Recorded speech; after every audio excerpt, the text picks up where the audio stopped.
Welcome back, brothers. What I'm about to share with you will completely change how you'll position your presence in today's society. Subscribe, like, and let's begin.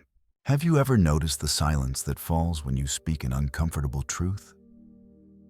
That subtle shift in the room, the way eyes dart away, conversations suddenly change direction. It's not in your head. There's a reason the smartest person in the room is often the loneliest. And it has nothing to do with social skills or arrogance. Brain imaging studies reveal something disturbing. When people encounter someone more intelligent than them, their brain's pain centers light up. The same neural pathways that activate when you stub your toe or burn your hand. Those exact circuits fire when someone feels intellectually inferior. Your intelligence doesn't just make people uncomfortable. It literally hurts them. Arthur Schopenhauer, one of history's most brutally honest philosophers, lived this reality. He scheduled his university lectures at the same time as the famous philosopher Hegel, a man he considered a fraud, peddling comforting nonsense. Hegel's classes packed the halls. Schopenhauer's sat empty. But instead of becoming bitter, he became curious. He started watching how people behaved around intelligence, and what he discovered was a pattern that plays out in every society, in every age. The smarter someone is, the more others find subtle ways to exclude them. Not because they're rude, not because they're showing off, but because their intelligence itself makes others feel smaller. By the end of this video, you'll understand the biological, psychological, and cultural forces that make society reject deep thinkers. And more importantly, you'll learn why this rejection isn't a flaw in you. It's proof you're seeing something most people refuse to look at. Let's start with Schopenhauer's story, because it reveals everything about how intelligence threatens the comfortable illusions people need to survive. Born in 1788 in Germany, Schopenhauer wasn't some ivory tower academic theorizing about life from a distance. He lived through the exact dynamics he wrote about. As a young lecturer, he made a bold move. He scheduled his university classes at the same time as Georg Wilhelm Friedrich Hegel, the most popular philosopher of the era. Schopenhauer saw Hegel as a complete fraud, a man who wrapped simple ideas in complex language to make mediocre minds feel profound. While Hegel's lectures overflowed with students, Schopenhauer taught to empty rooms. The contrast was stark and painful, but it taught him something crucial. People don't flock to truth. They flock to comfort. Hegel told people what they wanted to hear, wrapped in enough complexity to make them feel intelligent for understanding it. Schopenhauer spoke hard truths that forced people to confront uncomfortable realities about themselves and the world. He watched this pattern everywhere, not just in universities. The smarter someone was, the more others found ways to exclude them. It wasn't conscious. It wasn't malicious. It was instinctive. And Schopenhauer began to see why. Intelligence acts as a mirror. When you think deeply, when you see patterns others miss, when you question assumptions people take for granted, you're holding up a reflection of their limitations. And people never forgive you for showing them what they don't want to see. Look at history. Socrates was forced to drink poison for asking questions that made Athens uncomfortable. Galileo was imprisoned for suggesting the Earth wasn't the center of the universe. Nikola Tesla died alone and broke, while lesser minds profited from his inventions. These weren't cruel coincidences. They were the patterns Schopenhauer identified. Brilliant minds get ridiculed, silenced, or ignored, not because they're wrong, but because they make people face truths that disrupt comfortable beliefs. Society celebrates intelligence only when it's safely dead, when it can be repackaged as inspiration without the threat of challenging anyone's worldview. While you're alive, while you're speaking truths that contradict popular narratives, you're dangerous.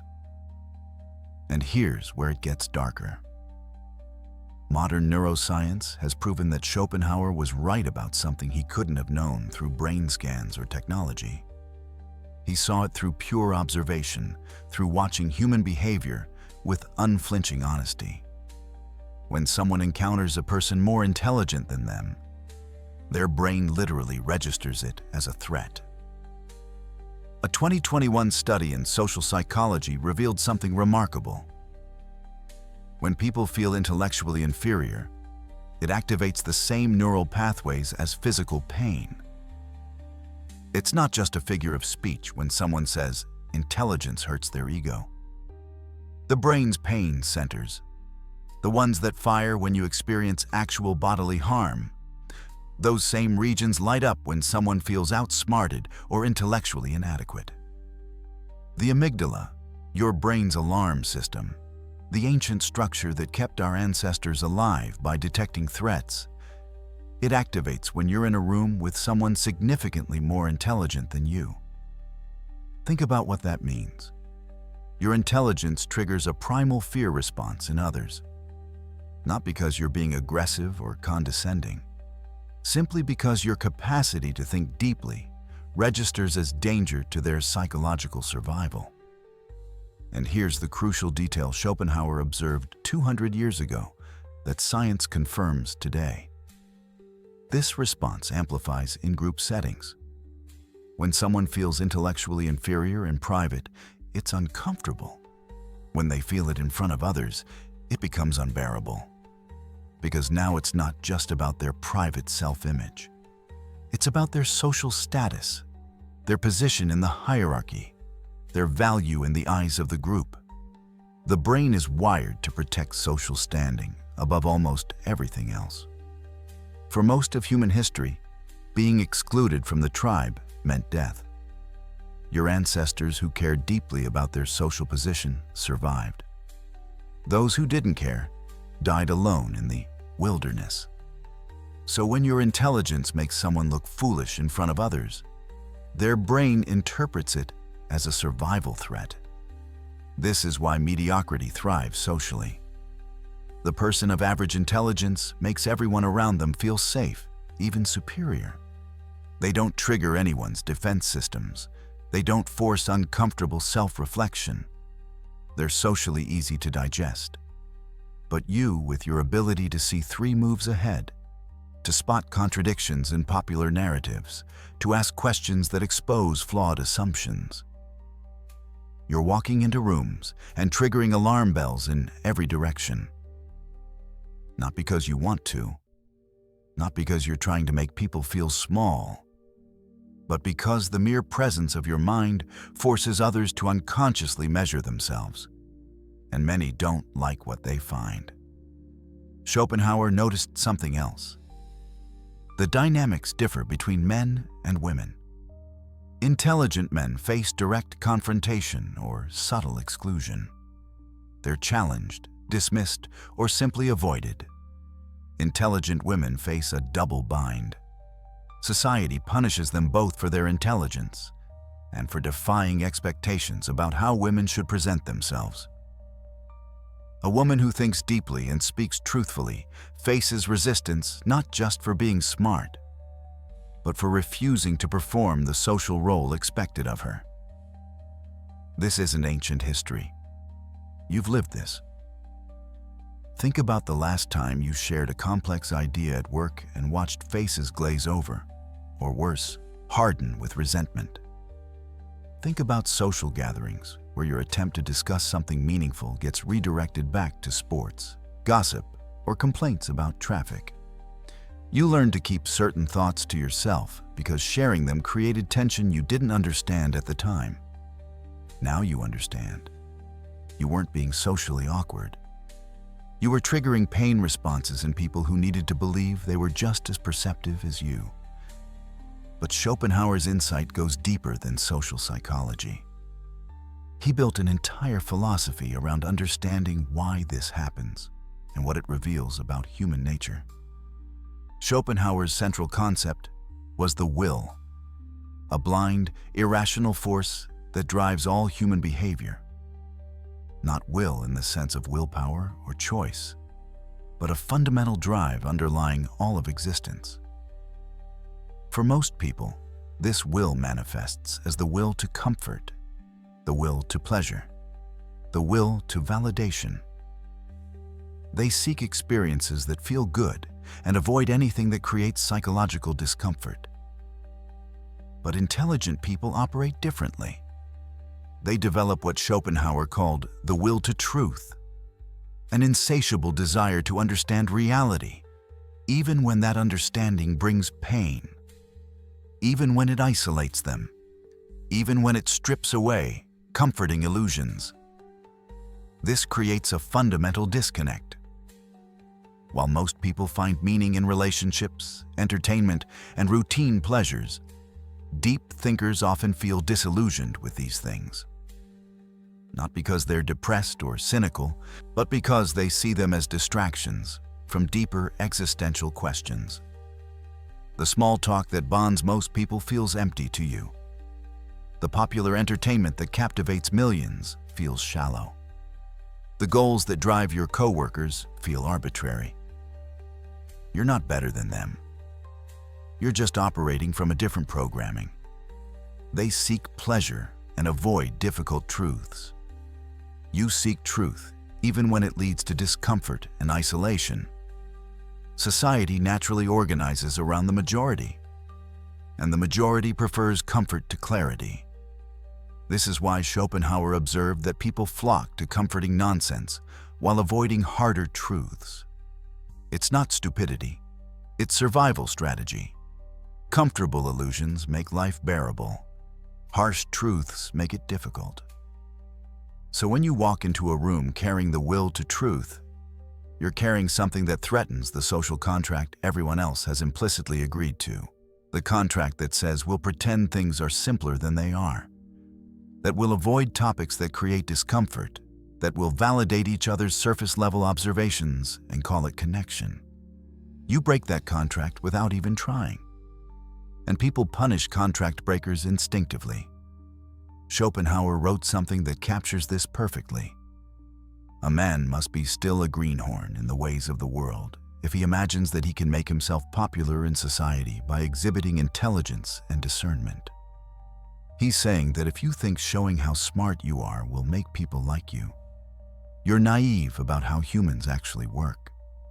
With the vast majority of people, intelligence excites hatred and resentment, emotions they often can't even admit to themselves because acknowledging them would mean confronting their own insecurity. Think about what he's describing. When you demonstrate intelligence, people feel an unconscious resentment they can't name or justify. So they rationalize it. You're arrogant. You're showing off. You're making things too complicated. You're overthinking. These are the socially acceptable ways to express the deeper truth, which is that your intelligence makes them feel inadequate, and they hate that feeling. Schopenhauer concluded that the only way to be liked in most social settings is to show what he called the most animal-like simplicity of demeanor. Act simple. Act like you don't see what you see. Pretend complexity doesn't exist. Then people will embrace you because you make them feel smart by comparison. This is the game. And if you've been playing it without realizing it, dumbing yourself down in social situations to avoid making others uncomfortable, now you know why. You learned instinctively that showing your full intelligence creates problems. The question becomes, do you keep playing that game, or do you find another way? But before we answer that, you need to understand how much worse this dynamic has become in the modern world. Because what Schopenhauer observed in 19th century Germany has been amplified 1,000-fold by the technology and systems we live within today. Look at how information spreads now. Social media algorithms don't reward depth, they reward engagement. And what engages people?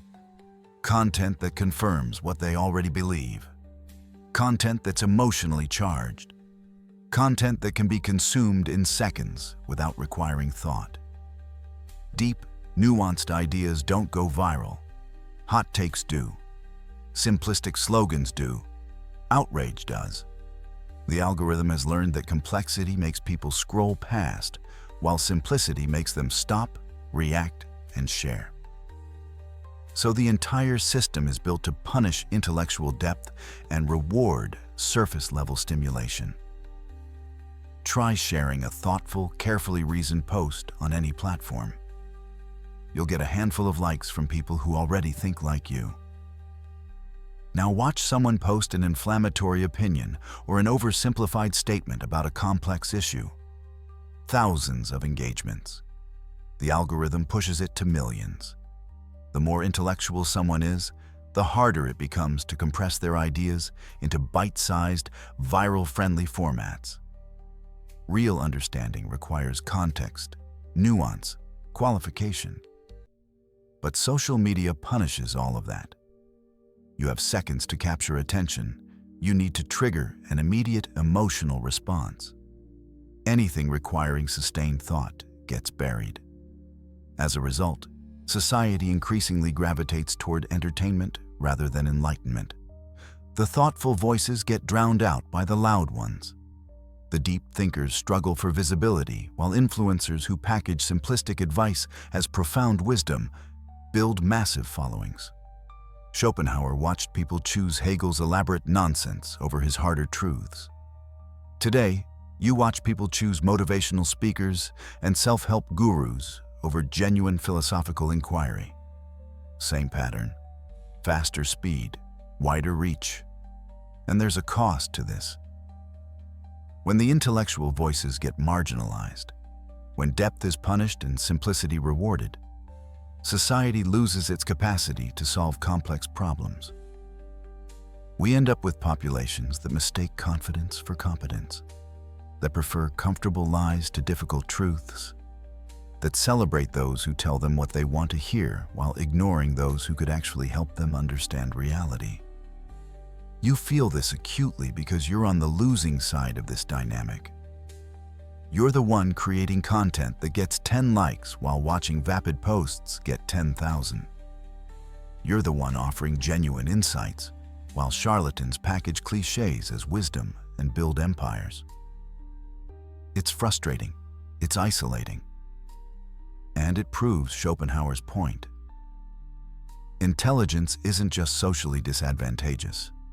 In a world organized around algorithms designed to maximize engagement rather than truth, intelligence becomes a liability. The rejection you experience isn't just biological and psychological anymore. It's systematically enforced by the very structures that govern how information flows in modern society. So, what do? Give up? Dumb yourself down? Play the game and package your intelligence in ways that don't threaten anyone? Schopenhauer had answers, and they're more relevant now than ever. First, understand that you need to find your tribe. But your tribe isn't going to be the majority. It never will be. Schopenhauer advised intelligent people to seek out those who think like them, whether through books, philosophy, or exclusive intellectual circles. Quality over quantity. 5 people who think deeply are worth more than 500 who skim surfaces. In his time, this meant careful selection of companions and spending time with books more than people. Today, it means finding the rare online communities, the niche forums, the small groups where intellectual honesty is valued over social performance. They exist. They're just buried under the noise. Second, develop what I call strategic simplicity. This doesn't mean dumbing yourself down. It means learning to observe society without constantly revealing what you see. In public, in professional settings, in casual social situations, you wear the skin of simplicity that Schopenhauer described. Not because you're ashamed of your intelligence, but because you understand the game being played. You save your depth for those who can handle it. You observe the dynamics without needing to correct every flawed assumption you hear. You let people believe comfortable illusions when there's no benefit to shattering them. This isn't weakness. It's tactical awareness. Schopenhauer himself did this. He lived modestly, observed society without needing its approval, and saved his full intellectual force for his writing. He didn't waste energy trying to convince people who weren't ready to hear what he had to say. Third, accept the double-edged sword. Intelligence grants you the ability to see reality more clearly, but it also distances you from those who prefer illusions. This is the price of perception. You can't unsee what you've seen. You can't unknow what you know. And most people are living inside narratives that would collapse if examined too closely. Your isolation isn't a personal failure. It's an inevitable consequence of seeing clearly in a world that runs on collective delusion. Once you accept this, the isolation loses its sting. You stop seeking validation from people who are playing a different game entirely. Schopenhauer wrote that he had long renounced the approbation of his contemporaries. He stopped caring whether the people around him understood or valued his work. He focused on timeless truth rather than temporary popularity. And ironically, this is why we're talking about him 200 years later, while Hegel, the crowd favorite of his time, is mostly forgotten outside of academic circles. The people who chase contemporary approval get exactly that. Approval that lasts only as long as contemporary trends. The people who pursue truth create work that transcends their era. Fourth, use modern tools wisely. Yes, the algorithms favor simplicity over depth, but you can still find pockets of genuine discourse. Substack allows long-form writing. Some podcasts enable deep conversations. Certain online communities maintain intellectual standards. The trick is knowing where to invest your energy. Don't waste time trying to go viral with depth. Use platforms strategically to find the few people who resonate with how you think. Then build relationships with them outside the noise of social media. Fifth, reframe your suffering. Schopenhauer believed that with the growth of intelligence comes an increased capacity for pain. The smarter you are, the more you suffer, because you see what others miss. But that suffering isn't meaningless. It's the price of perception. It's proof that you're awake in a world of sleepwalkers. When you feel isolated, remember that every great thinker in history felt the same thing. Not because they were defective, but because they were seeing things before their time, speaking truths that society wasn't ready to hear. Your loneliness is evidence of your clarity, not your failure. And finally, understand the power position you actually occupy. While others are desperately seeking validation, changing their opinions based on social pressure, conforming to narratives they don't even believe just to fit in, you're free. Free to think what you actually think. Free to see what you actually see. Free to pursue truth without needing permission from the crowd. This freedom is terrifying, which is why most people avoid it. But it's also the source of genuine power. The power to think independently. The power to stand alone when necessary. The power to say no to comfortable illusions. Schopenhauer's ultimate lesson is this: renounce the approval of people who don't value what you value. Stop trying to make yourself understandable to those who lack the capacity or willingness to understand.